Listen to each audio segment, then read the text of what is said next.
Hello. Today I wanted to bring up three ways for you to consider leaving an abounding financial legacy for the ones that you love.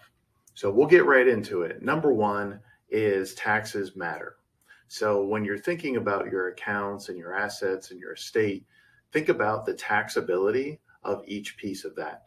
Are you leaving $1 million IRA to the kids? Well, if they were to take it all out, the moment they received it, it's probably half gone. So it's like $500,000 in a Roth IRA or even a brokerage account.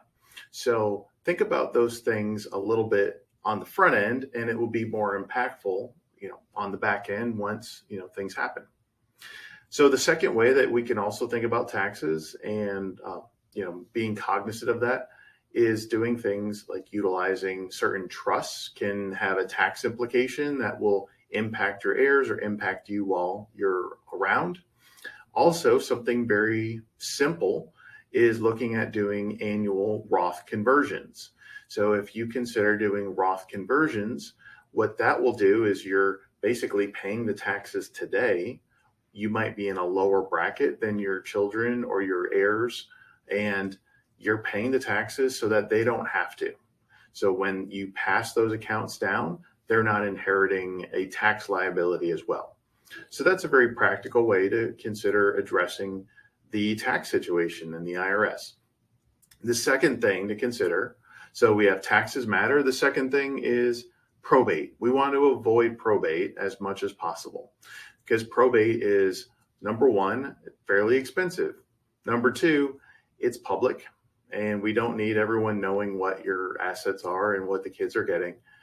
And, number three, it's avoidable. So if you just structure things in a way, you can consider utilizing things like trusts. Upon, dying, everything stays in the trust. You could also look at making sure that your beneficiaries are set up correctly on all of your accounts. You can have beneficiaries on all kinds of things now. You can have them on your retirement accounts, investment accounts, your bank accounts. You can even have them in some states on your home and on vehicles. So just take the extra time, do a little research, and reach out. And we're certainly happy to tell you what we know. So that's number two, is be cognizant of the beneficiaries and avoiding probate.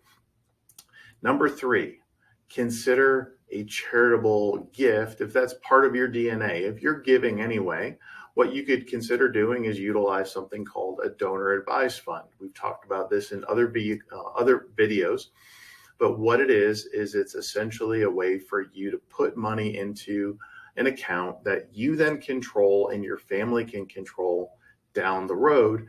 And it has to go to charity. So that's the qualification. The money can't go to an individual once it's put in there, but it could give you a tax deduction while you're alive, help offset some of those Roth contributions that we were just talking about.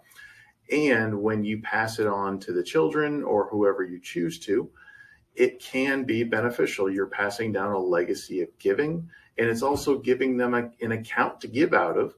So it does have some financial benefit for them as well, because if they were making, let's say, $200,000 a year, they were maybe going to give $10,000, $20,000, $30,000 a year anyway. Well, now if they just inherited this account that is set up for that, they can take more of their income from their check and put it aside towards their retirement goals. So that's just a few simple ways to consider leaving an abounding financial legacy in 2022.